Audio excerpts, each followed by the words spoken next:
मित्रों, आज हम एक ऐसे महत्वपूर्ण प्रकरण पर चर्चा करने जा रहे हैं जो हर भक्त के समर्पण के लक्ष्य को रेखांकित करता है।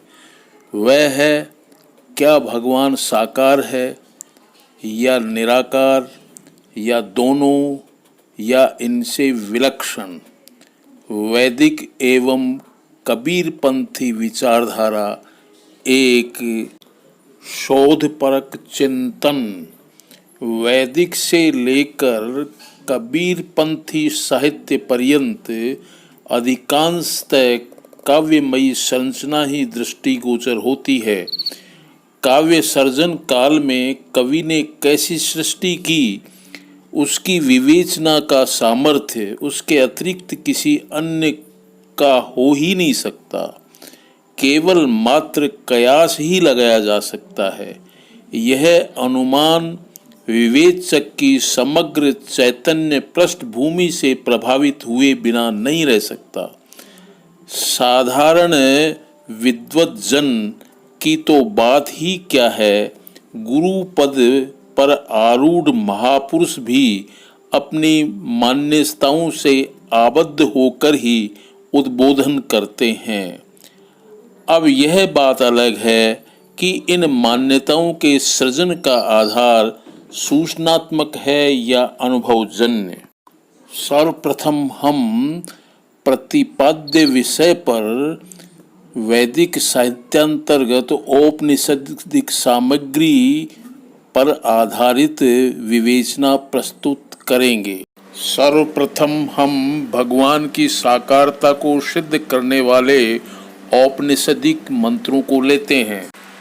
मुंडकोपनिषद कहती है, अणोरणीयान महतो महीयानात् मास्य जंतोर निहितो गुहायाम तम क्रतुः पश्यन्ति वीत शोको धातु प्रसादान्न महिमान मात्मनः। 1-2-20 अर्थात यह अणु से भी अणु और महान से भी महान आत्मा जीव की हृदय रूप गुहा में स्थित है। निष्काम पुरुष अपनी इंद्रियों के प्रसाद से आत्मा की उस महिमा को देखता है और शोक रहित हो जाता है। श्वेताश्वतरो उपनिषद 3:3, यजुर्वेद 17:19, अथर्ववेद 13:26, ऋग्वेद 10:81-3।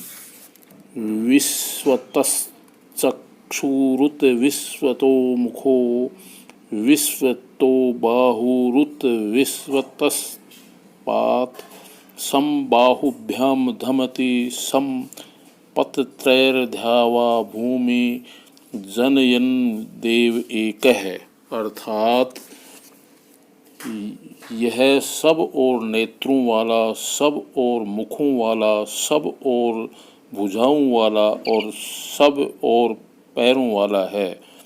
यह एकमात्र देव द्युलोक और पृथ्वी की रचना करता हुआ दो भुजाओं और कीट पतंगों को पंखों से युक्त करता है। श्वेताश्वतरो उपनिषद 3:5, यजुर्वेद 16:2, या ते रुद्र शिवा तनूर घोरा पाप काशिनी तया नस्तनुवा शंतमया गिरीशंता भी चाकशीही। अर्थात हे रुद्र, तुम्हारी जो मंगलमयी शांत और पुण्य प्रकाशनी मूर्ति है, हे गिरीशंत, उस पूर्णानंदमयी मूर्ति के द्वारा तुम हमें देखो। श्वेताश्वतरो उपनिषद 3:14, यजुर्वेद 31:1, अथर्ववेद 19:6-1, ऋग्वेद 10:91। सहस्त्र शीर्षा पुरुषः सहस्त्राक्ष सहस्त्रपाद स भूमिं विश्वतो वृत्वत्यतिष्ठत् दशांगुल। अर्थात वह सहस्त्र सिर, सहस्त्र नेत्र और सहस्त्र चरणों वाला है तथा पूर्ण है। वह भूमि को सब ओर से व्याप्त कर अनंत रूप से उसका अतिक्रमण करके स्थित है।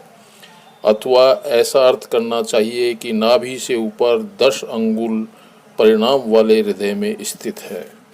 श्वेताश्वतरो उपनिषद 4:3, अथर्ववेद 10:8-26। त्वं स्त्री त्वं पुमानसि त्वं कुमार उत वा कुमारी त्वं जीर्णो दंडेन वंचसि त्वं जातो भवसि विश्वतो मुखः। अर्थात तू स्त्री है, तू पुरुष है, तू ही कुमार या कुमारी है और तू ही वृद्ध होकर दंड के सहारे चलता है तथा तू ही प्रपंच रूप से उत्पन्न होने पर अनेक रूप हो जाता है। उक्त औपनिषदिक मंत्रों से सिद्ध होता है कि भगवान साकार रूप हैं। अब लीजिए वे औपनिषदिक मंत्र जिनसे प्रमाणित होता है कि भगवान निराकार हैं। मुंडकोपनिषद 1:1-6। यत तत् अदृश्यम अग्राह्यम अगोत्रम अवर्णम अचक्षुः श्रोत्रम तत् अपाणिपादम नित्यम विभुम सर्वगतम सुसूक्ष्मम तत् अव्ययम यत भूत योनिम धीराः परिपश्यन्ति। अर्थात वह जो अदृश्य, अग्राह्य, अगोत्र, अवर्ण अर्थात आकृति रहित और चक्षु श्रोत्रादि ज्ञानेंद्रियों से हीन है, इसी प्रकार हाथ पैर आदि कर्मेंद्रियों से रहित है, जो नित्य सर्वव्यापक सब में फैला हुआ अत्यंत सूक्ष्म और अविनाशी है तथा जो संपूर्ण भूतों का कारण है, उसे विवेकी लोग सब ओर से देखते हैं। मुंडकोपनिषद 2:1-2। दिव्यो हि अमूर्तः पुरुषः स बाह्याभ्यंतरो यजः अप्राणो ह्यमनः शुभ्रो यक्षरात् परः। अर्थात वह दिव्य पूर्ण पुरुष आकार रहित समस्त जगत में बाहर भीतर व्याप्त है, अजन्मा है, प्राण रहित और अमन है, विशुद्ध एवं कार्य वर्ग की अपेक्षा श्रेष्ठ, अक्षर से भी उत्कृष्ट है। श्वेताश्वतरो उपनिषद 3:10। ततो यदुत्तरतरम तद रूप मनामयम। अर्थात उस कारण ब्रह्म से भी जो उत्कृष्टतर है वह अरूप और अनामय है। कठोपनिषद 1:3-15 है। अशब्दम स्पर्शम रूपमव्ययम तथा रसम नित्यम गंधवच्च यत् अनाद्यनंतम महतः परम ध्रुवम निश्चाय्य तन्मृत्यु मुखात् प्रमुच्यते। अर्थात जो शब्द रहित, स्पर्श रहित, रूप रहित, अव्यय तथा रसहीन, नित्य और गंध रहित है, जो अनादि अनंत महतत्व से भी पर और ध्रुव अर्थात निश्चल है, उस आत्म तत्व को जानकर पुरुष मृत्यु के मुख से छूट जाता है। तैत्तिरीयोपनिषद 2:7। यदा ह्यवैष एतस्मिन् दृश्ये अनात्तम्ये अनिरुक्ते अनिलयने अभयं प्रतिष्ठां विन्दते अथ सो अभयं गतो भवति। अर्थात जिस समय यह साधक इस अदृश्य, अशरीर, अनिर्वाच्य और निराधार ब्रह्म में अभय स्थिति प्राप्त करता है, उस समय यह अभय को प्राप्त हो जाता है। मांडूक्य उपनिषद 7। अदृष्टम व्यवहार्यम ग्राह्यम लक्षणम व्यपदेश्य के आत्म प्रत्यसारम, वह जो अदृष्ट है, जो व्यवहार में नहीं लाया जा सकता, जो पकड़ने में नहीं आ सकता, जिसका कोई लक्षण नहीं है, जो चिंतन करने में नहीं आ सकता, जो बतलाने में नहीं आ सकता, एकमात्र आत्मसत्ता की प्रतीति ही जिसका सार या प्रमाण है। अब हम उन औपनिषदिक मंत्रों पर विचार करने जा रहे हैं जो भगवान के साकार एवं निराकार दोनों स्वरूपों को प्रमाणित करते हैं।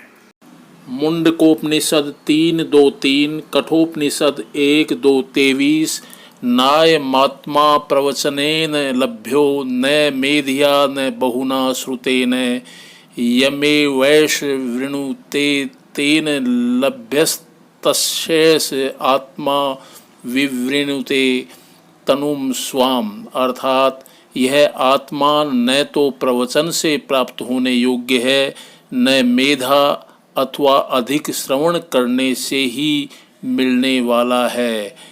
यह जो विद्वान परमात्मा की प्राप्ति की इच्छा करता है उसके द्वारा ही इसकी प्राप्ति हो सकती है। उसके प्रति यह आत्मा अपने स्वरूप को व्यक्त कर देता है। श्वेताश्वतरो उपनिषद 4:1, यह एको अवर्णो बहुधा शक्ति योगात् वर्णानेकान्निहितार्थो दधाति विचैति चान्ते विश्वमादौ स देवः स नो बुद्धिया शुभया संयुनक्तु, अर्थात सृष्टि के आरंभ में जो एक रंग रूपादि रहित होकर भी अपनी शक्ति के द्वारा निहित प्रयोजन के लिए नाना प्रकार के अनेक वर्णों को धारण करता है तथा अंत में भी जिसमें विश्वलीन हो जाता है, वह प्रकाश स्वरूप परमात्मा हमें शुभ बुद्धि से संयुक्त करे। बृहदारण्यकोपनिषद 2:3-1, द्वे वाव ब्रह्मणो रूपे मूर्तं च वा मूर्तं च मर्त्यं च मृत्यं च स्थितं च यच्च सच्च त्यच्च, अर्थात भगवान के दो रूप हैं, मूर्त और अमूर्त, मर्त्य और अमृत, स्थित और चर, सत्य या व्यक्त और अव्यक्त। कठोपनिषद 1:2-20, अणोरणीयान महतो महीयान आत्मास्य जंतोर्निहितो गुहायाम तमक्रतुः पश्यति वीतशोको धातु प्रसादान्न महिमान्मात्मनः, अर्थात यह अणु से भी अणु और महान से भी महान आत्मा जीव की हृदय रूप गुहा में स्थित है। परमात्मा की उस महिमा को कामना रहित और चिंता रहित कोई बिरला साधक सर्वाधार पर ब्रह्म परमेश्वर की कृपा से ही उसे देख पाता है। कठोपनिषद 1:2-12, तम दूरदर्शम गूढ़मनुप्रविष्टम गुहाहितम गुहवरिष्ठम पुराणम अध्यात्म योगाधिगमेन देवम मत्वा धीरो हर्ष शोको जहाति, अर्थात उस कठिनता से दीख पड़ने वाले गूढ़ स्थान में अनुप्रविष्ट, बुद्धि में स्थित गहन स्थान में रहने वाले पुरातन देव को आध्यात्म योग की प्राप्ति द्वारा जानकर धीर अर्थात बुद्धिमान पुरुष हर शोक को त्याग देता है।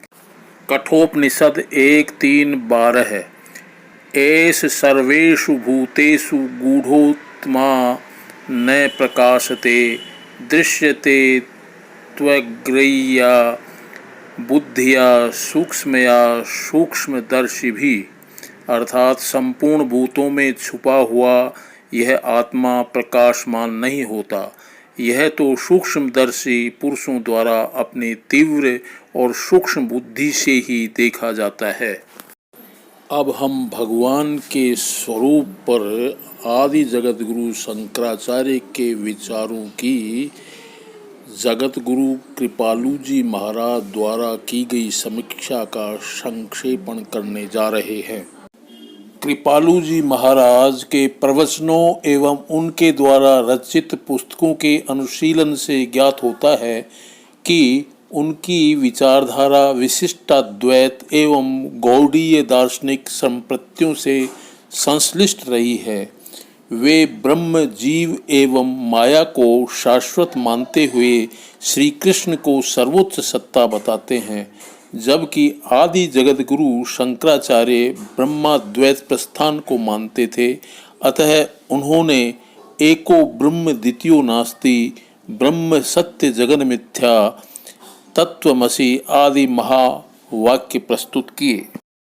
कृपालु जी महाराज कहते हैं कि उस पुरुष की श्वास से वेद निकले हैं और श्वास एक साकार पुरुष ही ले सकता है। को प्रमाणित करने के लिए वृहदारण्यकोपनिषद 2:4-10 व अरे अस्य महतो भूतस्य निह श्वसित में तद यद ऋग्वेदो यजुर्वेदः सामवेदो अथर्वांगिरसः।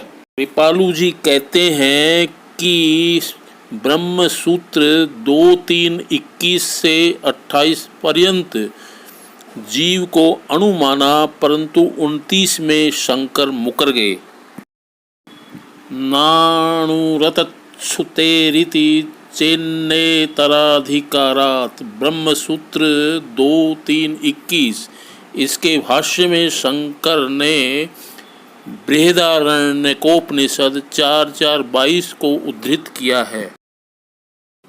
स वा एष महानज आत्मा यो अयम विज्ञानमयः प्राणेषु य एषो अंतर्हृदय आकाशस्तस्मिन्छेते सर्वस्य वशी सर्वशेषानः सर्वस्याधिपतिः स न साधुना कर्मणा भूयान्नो एव साधुना कनीयानेश सर्वेश्वर एष भूताधिपतिरेष भूतपाल एष सेतुर्विधरण एषां लोकानां संभेदाय। कृपालु जी महाराज कहते हैं कि इस वेद मंत्र में 4 शब्द आए हैं। पहला सर्वस्य वशी, दूसरा सर्वशेषान है, तीसरा सर्वस्याधिपति और चौथा सर्वेश्वर है। ये शब्द ब्रह्म परक हैं, परंतु शंकराचार्य ने ब्रह्म सूत्र 2:3-29 में इन्हें जीव परक बताया, और जबकि इसी वेद मंत्र को ब्रह्म सूत्र 2:3-21 की व्याख्या में ब्रह्म परक बता दिया। भगवान वेद व्यास शंकराचार्य के परदादा के भी गुरु रहे हैं। उन्हें शंकराचार्य ने भगवान माना है। व्यासो नारायण प्राह, परंतु उन्हीं वेद व्यास कृत ब्रह्म सूत्र 1:4-26 आत्मकृते परिमाणात् अर्थात भगवान ही संसार बन गया। इस सूत्र की व्याख्या में शंकराचार्य कहते हैं कि वेद व्यास भ्रांत हो गए, संसार है ही नहीं, लोगों ने इसे मन से गढ़ लिया है, यह तो ब्रह्म है और संसार मन गढ़ंत है। कृपालु जी महाराज कहते हैं कि जीव अणु है और हृदय में रहता है। भगवान वाला अणु भी उसके साथ रहता है, जबकि सर्वव्यापक है। प्रश्नोपनिषद 3:6 रिधि येष आत्मा। जीव हृदय में रहते हुए अपनी चेतना शक्ति का विस्तार लोमों एवं नखों तक करता है। छांदोग्य उपनिषद 8:8-1 आत्मानं पश्याव आलोमभ्यः आनखेभ्यः प्रतिरूपमिति। जीव भगवान की तटस्था शक्ति है और भगवान के साथ उसका भेदाभेद संबंध है। शंकराचार्य ने आखिर ऐसा क्यों किया, इसका उत्तर देते हुए कृपालु जी महाराज कहते हैं कि उन्हें भगवान श्री कृष्ण का आदेश था कि हे शंकर, तू जाकर के और लोगों को मेरी भक्ति से विमुख कर। इसका प्रमाण पद्म पुराण उत्तरखंड 71 107 में है, जिसमें बताया गया है कि स्वागमहि कल्पितस्त्वंच जनान मद विमुखान कुरु। कबीर बीजक के प्रकाश प्रबोधनी व्याख्याकार आचार्य अभिलाष दास जी पद्म पुराण का एक अन्य उद्धरण प्रस्तुत करते हुए लिखते हैं कि पद्म पुराण का लेखक शिव के मुख से शंकराचार्य को गिराने की चेष्टा करता है। वह शिव के मुख से कहलाता है, माया की कल्पना एक मिथ्या सिद्धांत है और बुद्ध मत का ही छिपा हुआ रूप है। हे देवी, मैंने ही कलयुग में एक ब्राह्मण शंकराचार्य का रूप धारण कर इस मिथ्या सिद्धांत का प्रचार किया था। मायावादम सच्छास्त्रम प्रच्छन्नम बौद्धमेव च मय्येव कथितम देवी कलो ब्राह्मण रूपिणा। पद्म पुराण उत्तरखंड 236।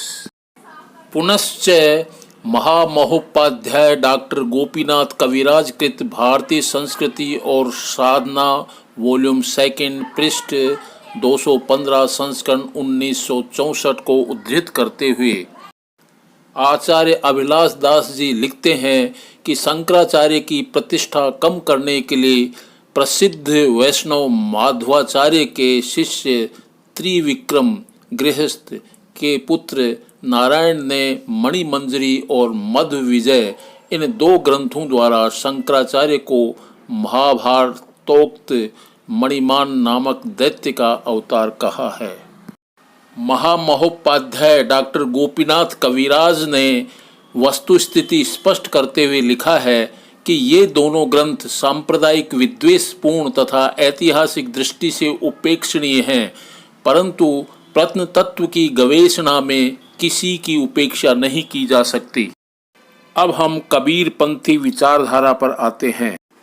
इसे 2 वैचारिक समूहों में विभाजित करके इसकी प्रस्तुति की जाएगी।